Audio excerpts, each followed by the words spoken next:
All rise. I promise you, I haven't been in court lately, so I don't know what that's like. Man, it is good that everybody's here on time today. Wow, and y'all look good too. Today's Friday. I know last week was Saturday. Well, welcome to the March 28th Friday Rotary meeting. My name is Stephen Hammers, and I am your president. Oh my gosh. You guys shock me every time you do that. It is so good to see everybody. So good to see smiles on a beautiful 77-degree day. We're going to have a great meeting today. Got a great crowd. We're going to have our invocation by Jeff Brown. Whether you know it or not, Jeff, I didn't verify with you. Pledge and four-way test with Laura Troop. So, Jeff, all yours. The Lord be with you. Let us pray.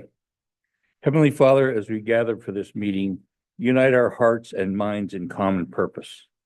Grant us the wisdom to work together effectively and the humility to value each person's perspective. Guide our discussions and decisions that they may honor you and serve our shared goals. We pray for a heart of service. Help us to see the needs of those around us and to respond with generosity and compassion. May we be willing to serve others selflessly, following your example of love and kindness. Amen. Please join me in the pledge to our nation's flag. I pledge allegiance to the Flag, United States of America, and to the republic for which it stands, one nation under God, indivisible, liberty and justice for all. And now the four-way test of the things we think, say, and do. First, is it the truth? Second, is it fair to all concerned? Third, will it build goodwill and better? And fourth, will it be Beneficial to all concerned.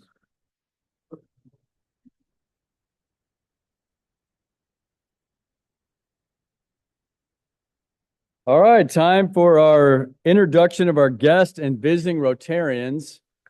Steve Tate is going to take the place of Jenna Ruane today. At least one more day. Yes, sir. Okay, we have a couple of visiting Rotarians. Doug and Rob, where are you? Doug and Rob, there we go. I'm Doug Twigger from Springfield Sunrise, which is Southwest Missouri. Good to be here. Oh, go ahead and come up here. Come up here. We're going to exchange some banners. Doug is from the Sunrise Club in Springfield, Missouri. We're going to exchange Rotary banners. Tell us just briefly about your club. We're a club of about roster, I think is 115. We show up about 80 or 85 strong every Wednesday.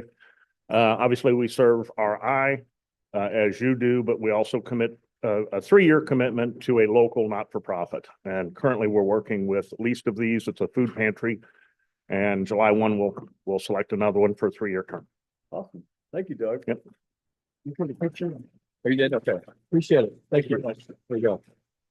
Thanks. Thank you. Love doing that. Go ahead, Steve. Go Okay, ahead. and Rob, where is Rob? Would you like to say something? Good morning. I'm all the way from, or afternoon. I'm all the way from Morning Club at Brentwood.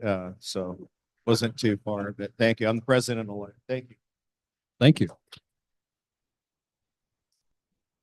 Okay, and there's 3 people with the guest today, our guest speaker. Would you like to introduce yourself? We've got Karen, Matt, and Maria. Where are they? Up front? Okay. Stand up and just go. You are. Or, you're Karen. You're Maria. Okay, good. And where is Matt? Hey, Matt. Okay, good. Glad to have you. Thank you. And Michael, would you like to introduce your guest? Where's Michael? This is my good friend, Kelly Brockman. We've known each other since 5th grade. So she recently, her company relocated to PR firm, relocated to Brentwood. And so she's possibly interested in joining. Awesome. Okay. Kelly, we Banks. appreciate that Here's you still Banks. hang out with Michael after all these years. Banks. Man, you're making me work. Where's Banks? Banks. And Banks, where are you? Please introduce your guest. Today I brought Joe Fanny, who is a very close friend of mine, who I happen to also work for. But he came out this week just to help me out, and obviously I love being able to bring anyone here when I can. So thank you guys for having him here.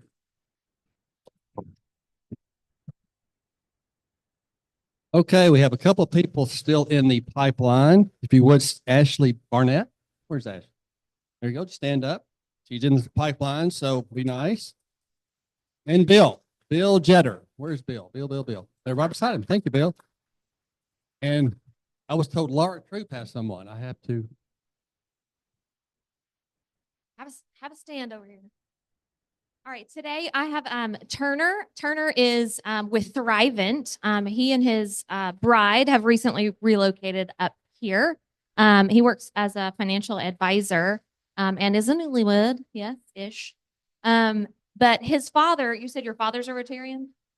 Oh, he's just heard about Rotary Club and said, hey, you need to come check it out. So his father suggested that he come, which I hope he's getting a good download of what our club is like. But if you get a chance, say hey to Turner and get to meet him. All righty. Thank you, welcome guests, and hope you enjoy yourself. That is Awesome. it. Thank you. Happy Bugs, Doug Wright, where are you? There you go.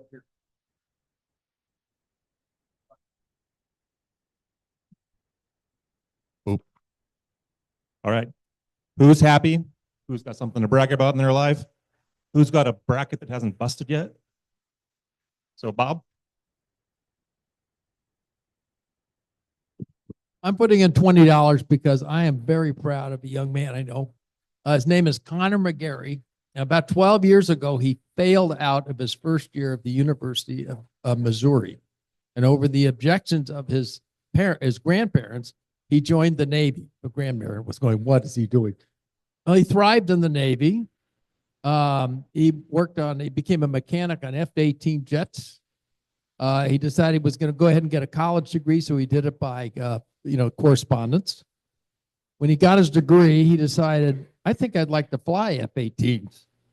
And so he took him 1, 2, and then the third time he actually got through, accepted an officer candidate school, very difficult to do. And once he got through it, he got accepted into flight school. And I got a wonderful email from him the other day. Let's see if I can pull it up here. And it said, I finished initial carrier qualifications last week. And I direct you to the screen. That's my buddy Connor.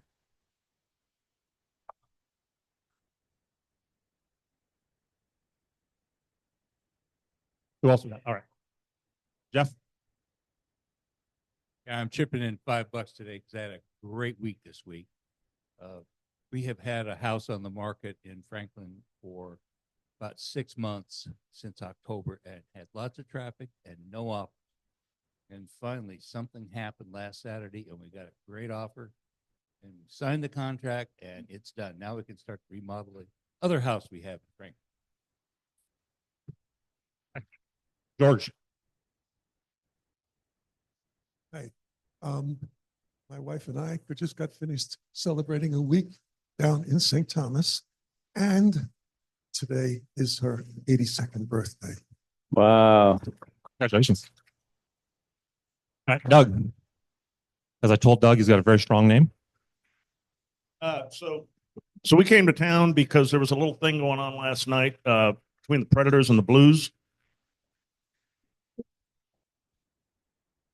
I have 3 happy dollars for our goals versus 2. It was, I don't add it that way.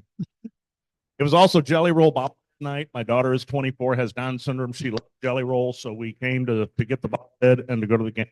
Pulled out with the W. It was a horrible game. It really was. The Blues played horribly except for the last 8 minutes. But Fight. Thank you.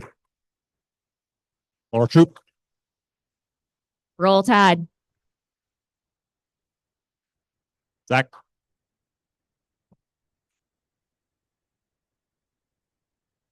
So I was $1. So last October, I bought my first ever flip property and it was all in Indianapolis, and I did it all from here. Through little trials and tribulations of some nefarious contractors.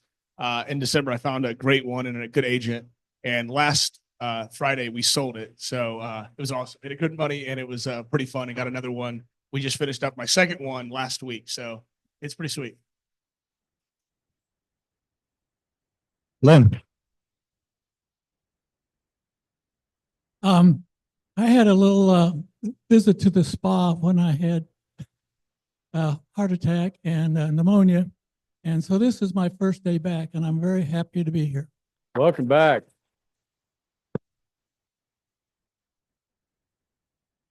Barry. Kelly, excuse me. I have spoken to our program chairman, and he has asked that if you could come back at any time and give us a program on Michael Kaplan from the 5th grade through high school, that we would really like that. So work on that for us.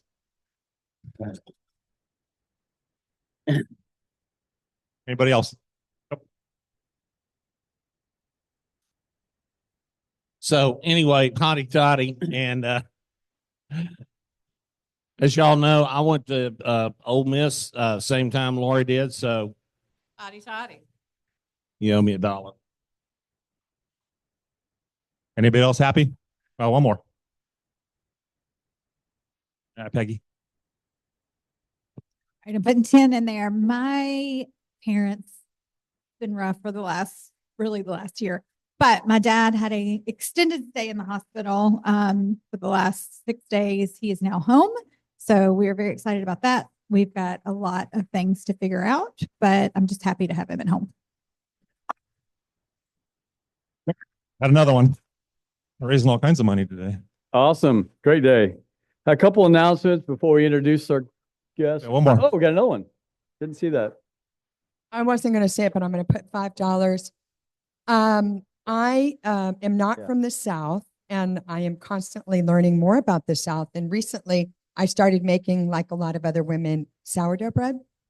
So yesterday, I made my first trip to, have y'all ever heard of Lodge Cast Iron in Pittsburgh? They do the big cornbread festival. Bought my first cast iron skillet, officially Southern, so that I could pass it down to the family, because all my other Southern friends are like, I have my grandmother's cast iron. And I'm like, I have nothing, but now I have one. So I'm just celebrating that.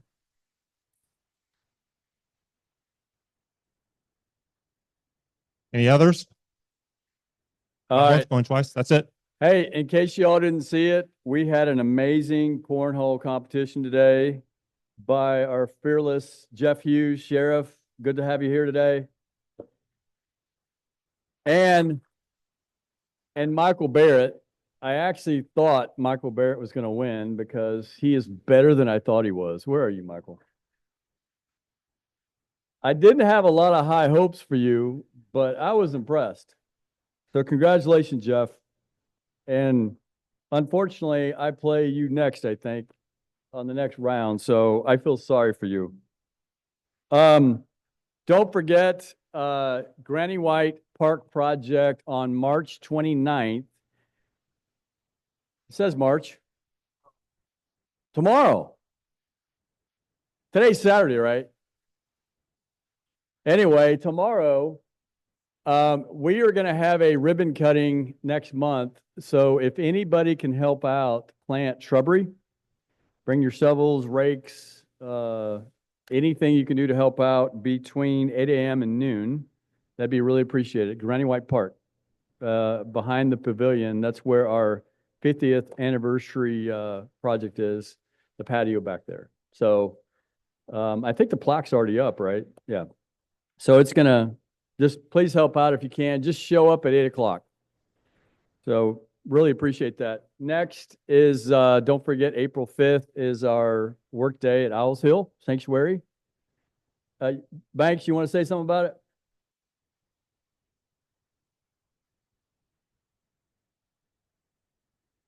Like you said, April 5th is when we're doing Owls Hill. I still have about 8 slots open.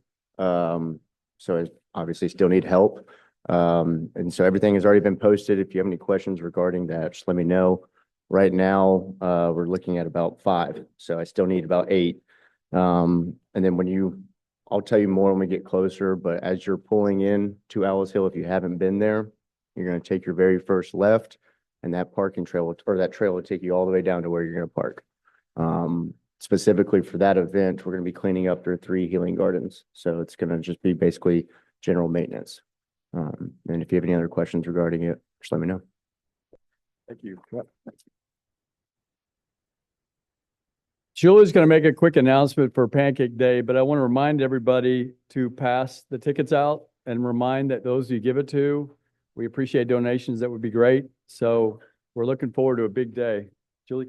Yeah, I just want to remind everybody we have 3 weeks away. It's not too late to sign up if you haven't done so. It would make my job a lot easier if you are going to be out of town or if you haven't signed up, because I'm going to call anyone that hasn't either let me know that they're going to be out of town or hasn't signed up. Sarah and I are going to be doing assignments this afternoon. Should see an email maybe today or tomorrow, maybe Monday, that's going to have an attachment with the assignments, and then they'll be on the table the next 2 weeks. If you see that there's something that needs to be edited or you need to change your time or whatever, please let us know as soon as possible so that we can make those shifts in the assignments. If you need anything, email or call me. Thank you so much.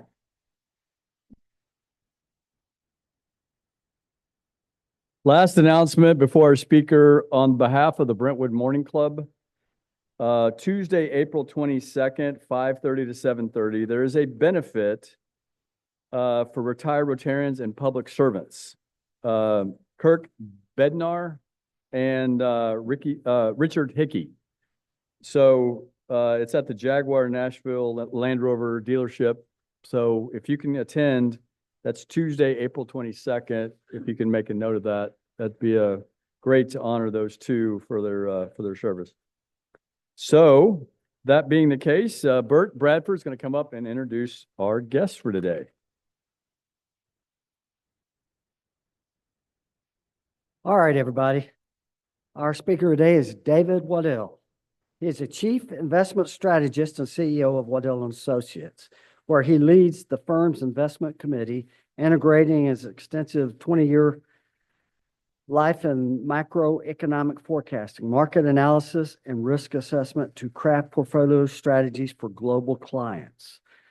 He has the ability to simplify complex topics, and he's led his team to redefine financial planning standards. And he's frequently asked to speak and to magazines like Business Insider, Barron's, and he actively shares his insight as a speaker throughout Memphis and Nashville. So tariffs or not, let's welcome Dave.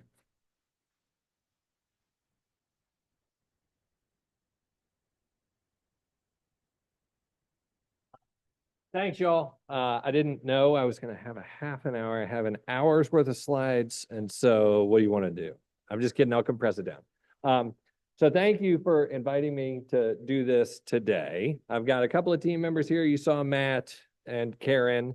So thank you for welcoming them as well. We've had an office in Brentwood for 15 years. I finally got religion and moved to Nashville full time about 2 years ago. What I love so much about this area is the optimism, the energy. It's just infectious. And I will tell you, if you don't wake up grateful every single day, I've lived in China when China was happening. I lived in San Francisco when San Francisco was happening. I lived in Boston when Boston was happening. This is what it feels like when you are in the greatest economy within the United States of America. Nashville is just on fire, and Brentwood's obviously a great clubhouse. A lot of great talent in the room, a lot of great stories. I'd rather sit down and continue to listen to y'all's. But instead, I'm going to give you sort of my economic outlook for the year that was a forecast. It's now a past cast. And then maybe I'll accelerate through and we can just have a dialogue about what's happening out there. My goal in life is to try and clarify things for our 1,000 client families across the United States of America. So wake up every morning worried about their $2 billion and how we're going to grow it, and how they can retire and take care of their kids and celebrate all the things. And so a lot of effort goes into putting this presentation together. I actually go into isolation for like a week at the beginning of every year, read everything I can get my hands on, come up with our political and economic forecasts, and then we use that as an investment committee to make investment decisions. So this is all very real, very live, and we use it to move a lot of money around. So with that, I chose to, title the presentation, "That's the Spirit, How the Revival of Animal Spirits Will Impact Economies and Markets in 2025, because everybody felt so good at the end of last year. I don't know if y'all remember that. Things have changed, but we'll talk about it. This is John Maynard Keynes. He didn't invent the term animal spirits as an economist, but he was the first economist to use it. And when he talks about animal spirits, the media's picked up on it and they're using it as well. What he's really talking about is the instinctual, emotional, and psychological factors beyond just rational decision-making that go into economics. And so when animal spirits are low, risk-seeking behaviors are low, innovation levels are low, investments low. Think back to 2016 when Larry Summers said that we were in a secular stagnation of an economy. That was a period of particularly low animal spirits. Periods with high animal spirits end up being marked by high risk-seeking behaviors, lots of innovation, lots of investment, and high economic growth. And so in periods of high animal spirits, you'll see speculative investments like Bitcoin. You'll see a whole lot of investment in technologies, breakthroughs that you may have seen with AI that come from tremendous spending. In fact, $350 billion worth of spending from the hyperscalers this year on AI alone. And also, you can have the courage collectively to just break the status quo, which is what gets Donald Trump elected. But as with any high, it can have hangovers, consequences, etc. So the question I endeavored to ask this year is, will the heightened animal spirits that we experienced at the end of 2014 translate into higher or lower economics and markets in 2025? So let's start first with why we feel so good. This is very important. The U.S. real GDP estimated growth rate by the Fed, our maximum sustainable growth rate over a long period of time, is estimated at 1.9%. Here's what we've been doing since the end of COVID. And if you average that all out, we've been growing at 3.3% quarterly since COVID, well above potential at 1.9%. And economists coming into the end of the year were actually raising forecasts coming into 2025. And so the top economists in the survey basically said, we'll do 2.5% this year. The bottom 10 in the forecast said we'll do 1.9. 1.9 is just potential. And none of the economists surveyed coming into this year thought we'd have a recession. Why is that? Well, for U.S. consumers, which are all of us in the room, times have never been better. Understand this. This is net worth of all households and nonprofits within the United States of America. And 4 years ago, total net worth was $120 trillion. Today, net worth is $170 trillion, meaning that on average in this room, you are 42% richer today than you were 4 years ago in America. So record household net worth. Also, 4 years ago, the average disposable income across the United States, not average, but total, was $16.5 trillion. Today, it's $22 trillion. This is take-home pay that you can spend on stuff. 42% richer, 33% better paid. Consumers have never, ever, ever had it this good in the United States of America. And because of that, consumption alone, just consumers going out and buying stuff, has basically powered GDP above what our potential growth rate is. Never been better to be a consumer in the United States of America. However, consumers don't feel that way for two reasons, and this is consumer sentiment. Number one, they really don't like inflation, right? So inflation, I bet nobody in here really likes inflation, except for maybe if you're selling cars and you can pass that forward before you raise wages on the work. Well, anyway, that's a whole nother discussion. So consumer optimism has basically stayed suppressed because people don't like inflation and they also don't like social media. So if you wake up like me at 3 o'clock in the morning and you're on your phone, you're looking at social media, it probably makes you feel worse, not better. But the good news about that is because people have been somewhat pessimistic, while they've been rich, while they've been well paid, they haven't overused debt, right? So if you look at household debt to assets, we're back to 50-year lows. Balance sheets are in very good shape for consumers. And if you look at debt service, even though, yes, interest rates have gone up, mortgages are 7%, credit cards are 20% plus, whatever they are, even still, the amount of money that consumers are dedicating to servicing household debt at 10% is basically where they were 30 years ago. So consumers have been consuming based upon their net worth expansion, based upon their income expansion, but not because of debt expansion. And as long as there are more jobs than job seekers, as long as the employment market stays healthy, those trends should continue. And right now, in the United States of America, for every unemployed worker, there's 1.1 job openings. So we still have more job openings than we have seekers. All right. For the consumer trends to remain intact and to be that robust, the trends for corporations have to be as robust. And remember, corporations are just pass-through entities. They are people paying other people. Corporations just stand in the middle. So corporations and consumers are pretty closely linked. Coming into 2025, big businesses were stoked, really excited. So of a survey done of JP Morgan's largest business clients, 94% of them expected sales in 2025 to either stay the same or go up. They expected profits. 91% of them expected profits to stay the same or go up. And they expected to spend, as much or not more capital expenditures to the tune of 84% of respondents. Leading the man who issued the survey, I don't know him, but what he said in that small text is that business leaders are charging forward with optimistic outlooks and ambitious growth expectations for 2025. And here's what I know about business leaders that are optimistic and charging forward with growth expectations: they don't fire people. And so only 8% of the survey respondents said they were going to reduce staff counts. Okay. Big businesses, very bullish. Small businesses, probably a lot of y'all in this room, me included, were bullish to a degree that they hadn't been in the history of the survey. So after being pretty depressed down here, small businesses who felt overburdened with regulations, and we'll get there, small businesses charged into record territory in terms of optimism. So, and that's good news, because actually, while big businesses employ more people, small businesses hire more people in periods of expansion. So small businesses excited, big businesses excited. I don't know if I have any community bankers in the room. Do I? I've got one. All right, here you go.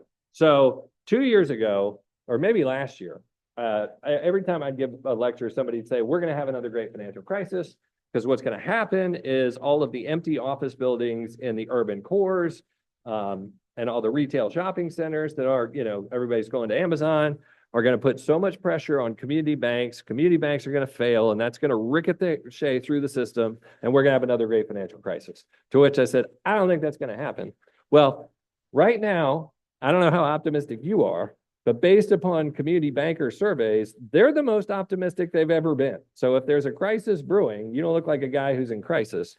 Community bankers are not aware of it. So we're not having a great financial crisis. All right. Why is everybody so happy? Why is everybody so bullish? Well, remember, incomes went up a whole bunch for consumers. Net worth went a whole bunch. Here's what profits did for corporations in the last 4 years. They went up 80%. 80%. And today, corporate profits as a percentage of GDP are at record levels. Corporations have never had it better. Consumers have never had it better. And yet, just like consumers, they have it over levered.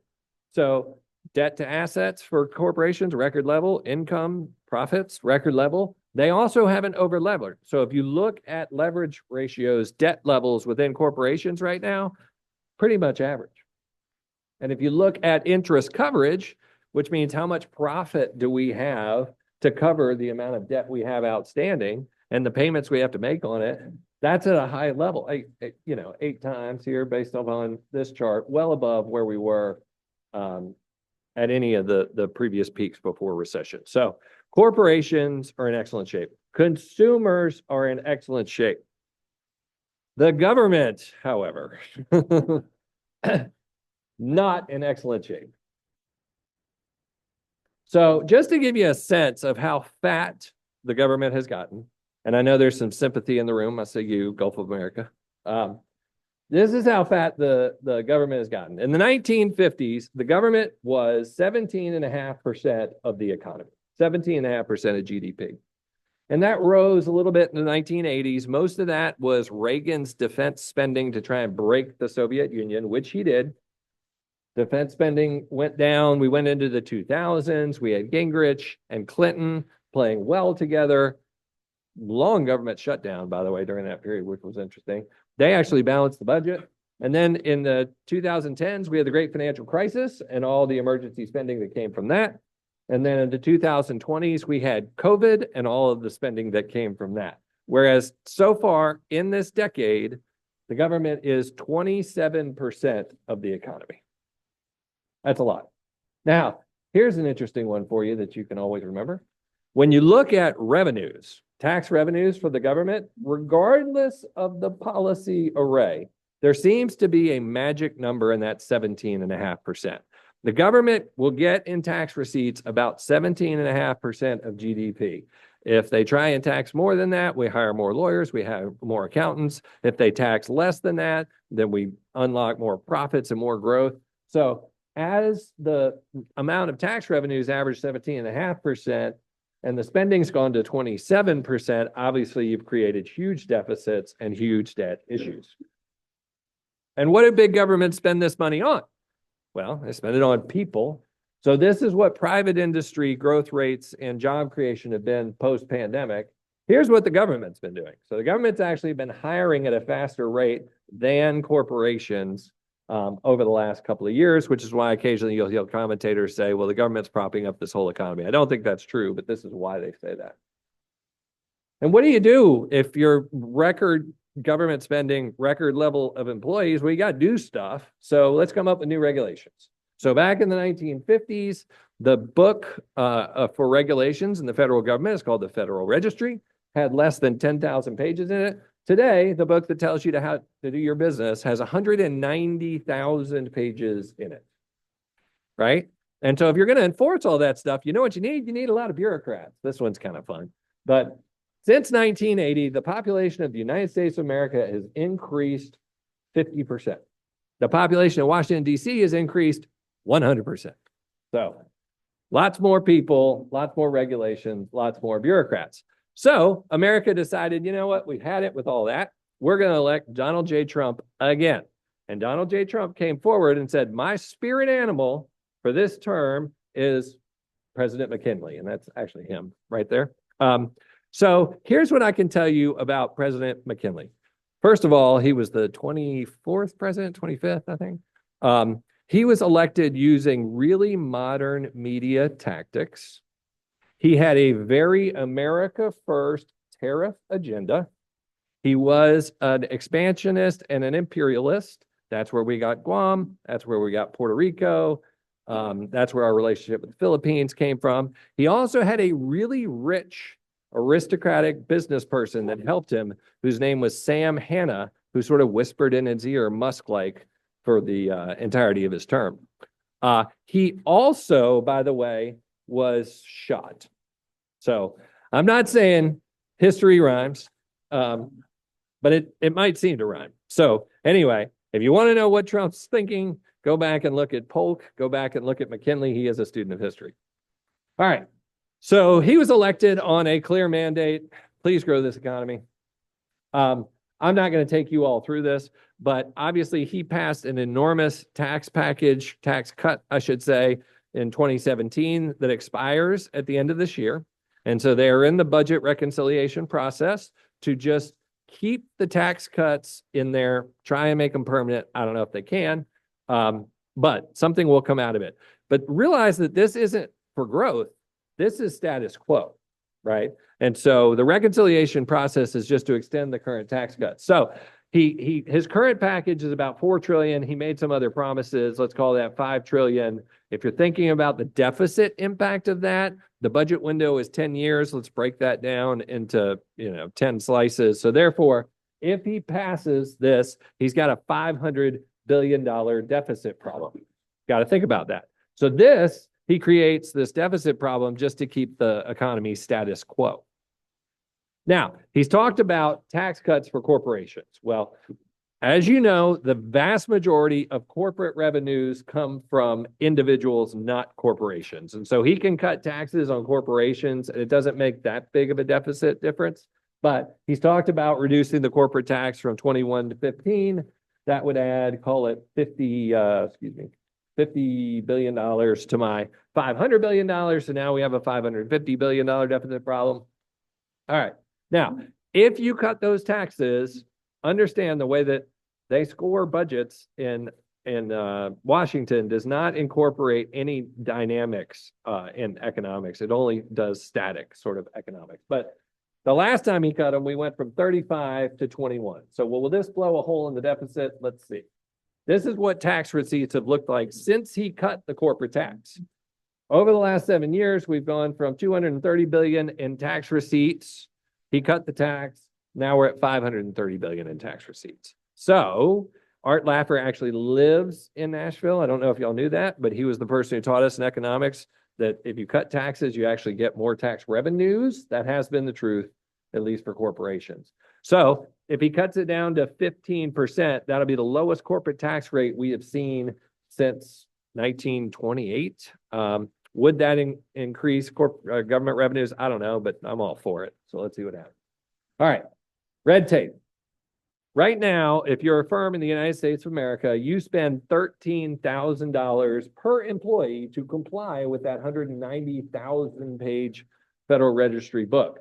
If you're in manufacturing, which is the apple of Trump's eye, you spend $29,000 per employee. And if you're a small manufacturer, which is really what he'd like to see, you're spending $50,000 per employee. No wonder we make stuff in China, right?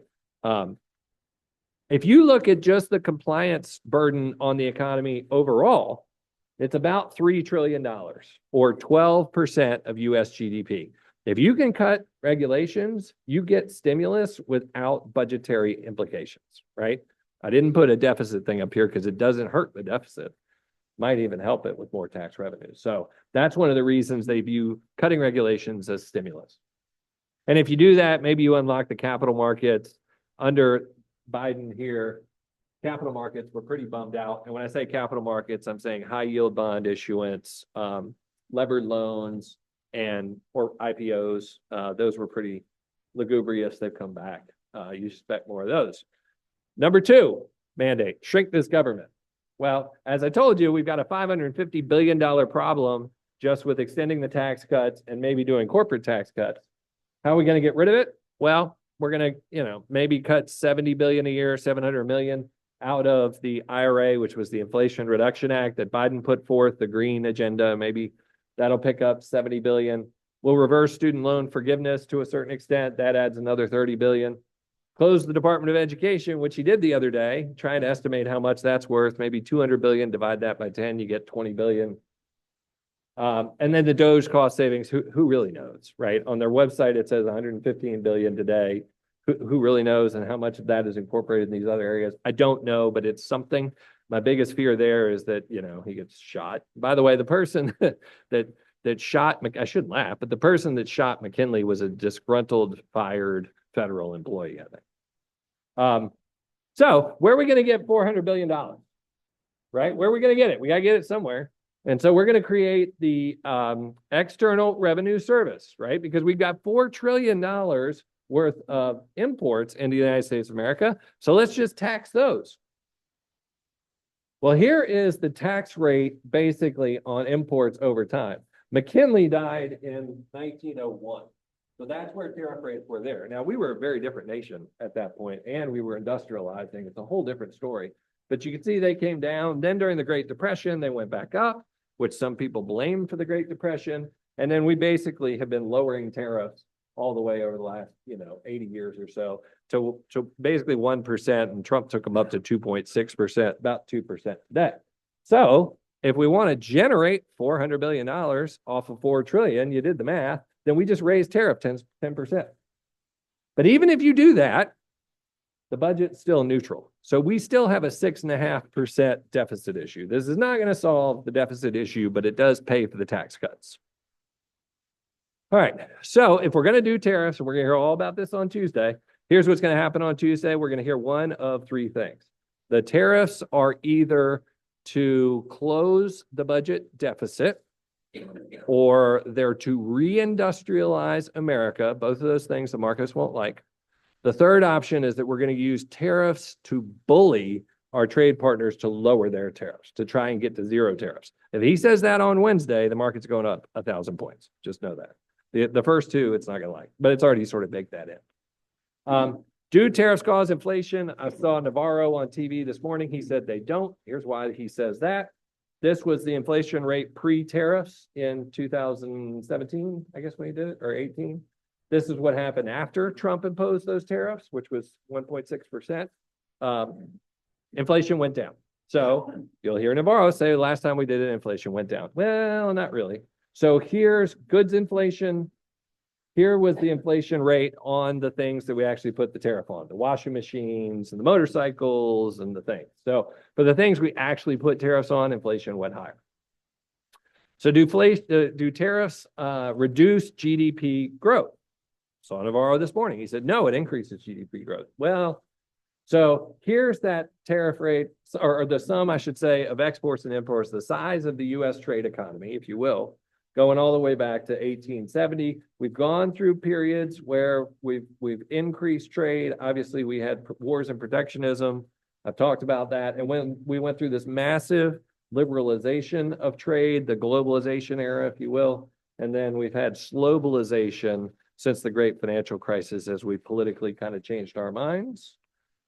So I'm just going to isolate the period of wild trade growth that was 1970 to 2010.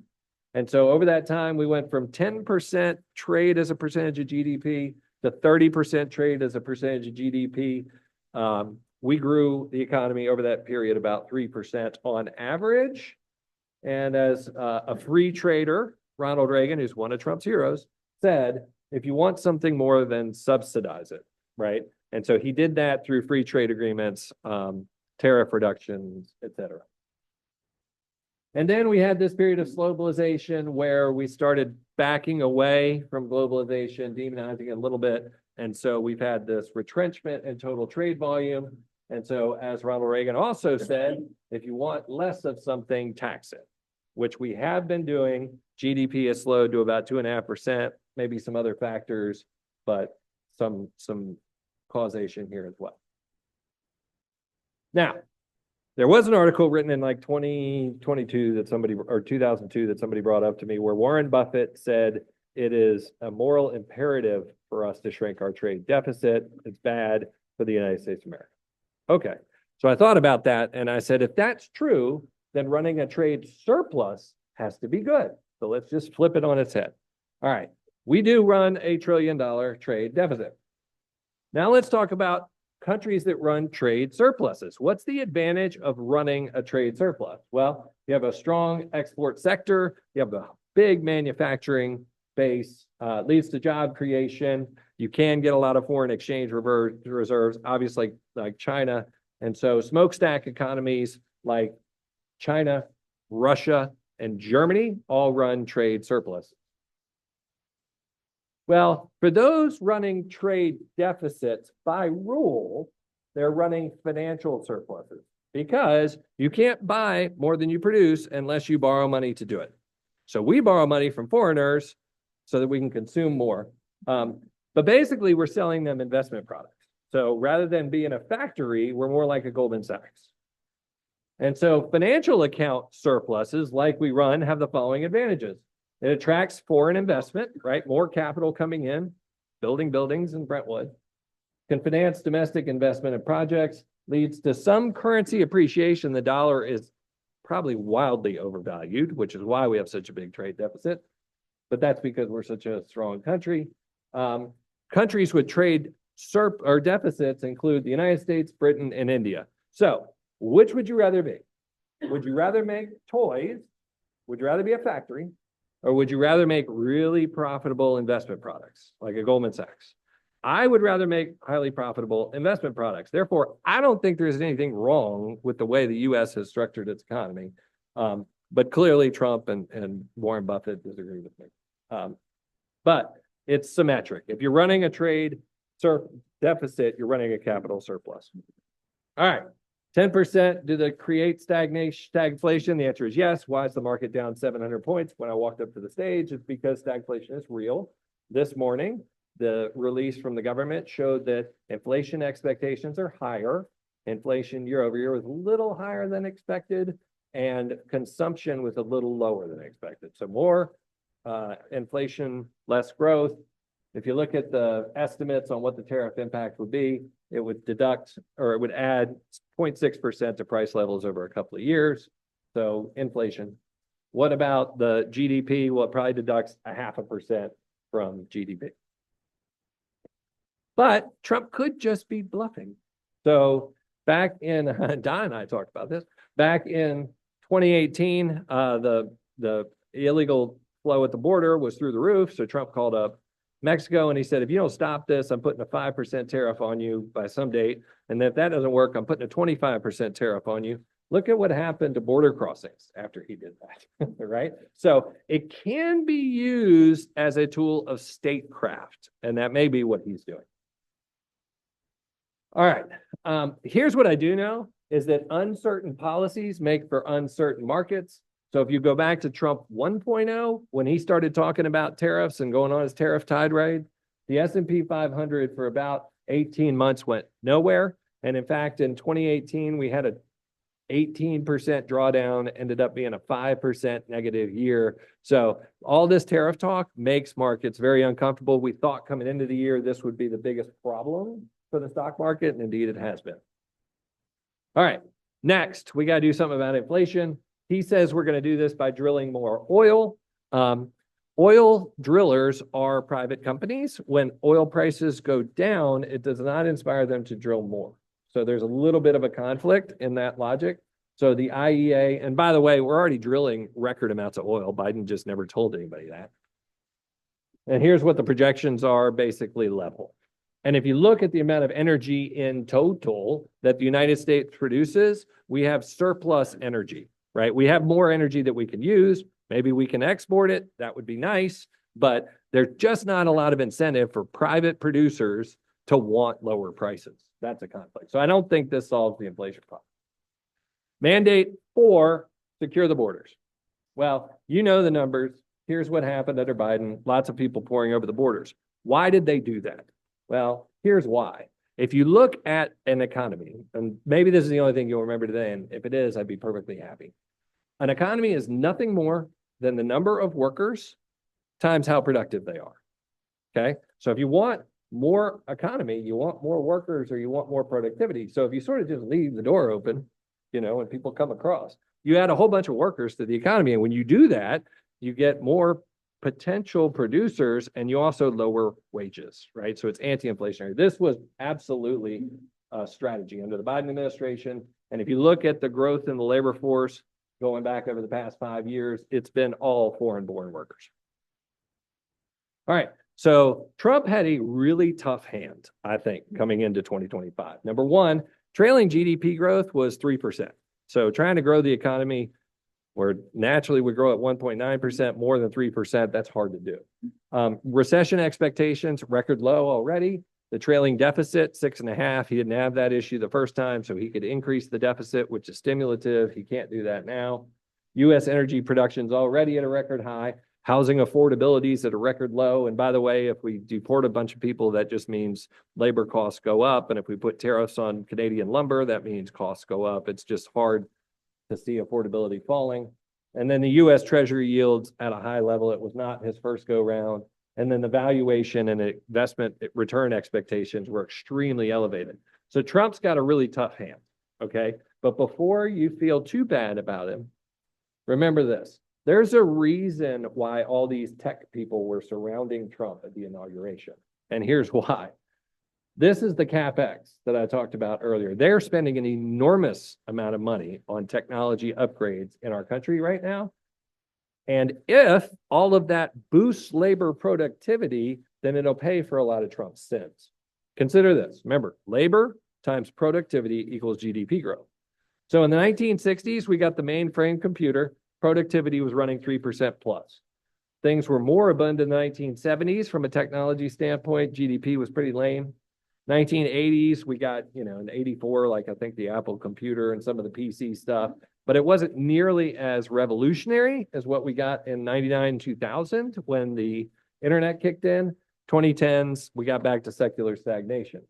Here's where we are now over the last 6 quarters. Artificial intelligence is the internet on steroids, right? This is a massive deal for the economy. And because of that, it's going to boost GDP growth despite all these crazy policy indecisions. So here, we're going to start there. So my GDP forecast and ours as a firm for this year, we'll start at just the productivity level. We'll say tariffs, okay, bad news. We'll take 4 points out or 0.4% out of that. And then if you deport 500,000 people, theoretically, that deducts from GDP. So even if you take 0.5% out of it, you're still at 2%, which is above the potential growth rate. So there's enough uplift from productivity growth because of the technology revolution to pay for some of these policies if they don't work. All right. What do the markets think about this? Well, as we were coming into this year, as I told you, expectations were at record highs. I'm going to fly through a couple of these. Your household ownership level of stocks is the highest it's ever been. Institutions coming into the year had the lowest level of cash they've ever had in their investment portfolio, so they were all in. And by the way, the bond market's all in too. Credit spreads are extremely narrow. All right. And there was mania among the Mag 7. Last year, the market was up 25%. Guess where that came from? Microsoft contributed 1%, Apple 2%, NVIDIA 5.5%, Amazon 1.5%, Meta 1.25%, Google 1.25%, Tesla 1%. The rest of the companies, the 493 in the S&P 500, contributed 11.5%. So this market was very concentrated around those hyperscalers. We've seen this movie before, okay? This is 1998, 1999, showing how concentrated with large cap securities that market had become. It's even been more so today, making it look vulnerable to us. And the valuations, as you know, got very high. The Mag 7 are 30% of the S&P. They've got 30x valuations, which put the S&P at 22. I'm moving fast now. With interest rates at this level, the market is basically fairly valued from a PE perspective. If interest rates go up, that puts pressure down on valuations. We haven't been in this environment for a while because the Fed suppressed interest rates for so long. All right. The other thing that happens is that investment returns are reality minus expectations. If reality comes in higher than expectations, market goes up. If reality comes in lower than expectations, markets go down. Analysts have been well below reality coming into this year. So what they do, they jacked up their estimates. And so far, we've been taking them down. So estimates on profits this year came in too high. Analysts are taking them down. All right. And as Buffett told us, be greedy when others are fearful. Back at the end of 2022, I put together my outlook for 2023 and said this market is going to go up a ton next year. I can't give you any good reason for it, except that nobody believes it will, right? So when you're at maximum levels of pessimism, that's when the market's getting ready to rocket. It did that, but now 44% of people over the trailing 12 months expect the market to go up. If you look at the statistics, that puts the forward returns at about 4% historically. So when people are really optimistic, the forward returns on the market are actually not good. So what do strategists think? Well, on the year, the median strategist call, is for 12% gains within the stock market, right? Which is above their typical estimates, which is not good. I've got a couple more slides and we're out of here. All right. So the average bull in the first year of a bull market up 36%. Current bull, first year we were in this bull market, up 18%. Second year, average bull up 20%. Current up 40. When you get to the third year, things flatten out. This is just history. And we're already had started 2025 with gains. So take the year off. But there is a passing of the baton. The Mag 7 used to be the only place you could get earnings. Now earnings are broadening. And as AI gets used more across the economy, there'll be earnings in all corners of the economy. And here's why I think the Mag 7 becomes the Lag 7, which it already has, is because if you're in a trade war and we're sitting around and we're running China and the United States is mad at us, what do? We investigate Google or we kick out Tesla, right? The most notable companies are the ones that are most vulnerable in a trade war. So I think there's a little bit of a bullseye on there. So my suggestion is rotate away if you haven't already from the Mag 7. And if you look at just the average company in the S&P 500, it's trading at 16 times earnings, now less than that. The market's not expensive. It's just those big 7 that are very expensive. So here's the winning hand, I think, for this year. Mid caps in the US, small caps, now they're economically sensitive. So there is some concern that we will tip into recession. I'm not in the recession camp, but that's what's punishing them. US value's been great. Ex-US developed and emerging is working. Why? Because they're cheap and America's expensive. And while we're talking about cutting our deficit, in China and in Europe, they're talking about enlarging theirs to offset what we're doing to them, right? So they're stimulating and we're not. And it's still early in the game. These are bull markets, the last 12 going back, and you can see we are there, meaning this is very young as a bull market. It's not over yet, and then gone very far. And in the first 3 years of a bull market, you tend to get to a soft spot like this, and then it tends to accelerate again in year 4 and year 5. So do not fold, but know what this year entails. All right, so here's the bottom line. We think equities will end the year moderately higher despite what's happening on the tape today. Trump does love to be loved, and so a pivot is in store at some point if this policy array doesn't work. From a size perspective, if you want to make America great again, then you want mid-sized companies to do well. You want smokestack companies to do well, which are in the value segment. From a domicile, it looks like the dollar's weakening right now, but that's only because people are front-running tariffs and they're selling dollars to buy offshore goods and bring them in really ridiculously fast. I think the dollar ends up strengthening into the year end. Interest rates are going to stay higher for longer. So for those of you in the mortgage business, it's just going to be a challenge. In terms of bonds, you're going to get your 5% if you own a bond, which is nice. And the primary threat to the year is that he moves too fast and he leaves the markets and the economics behind. And that's what I have to say.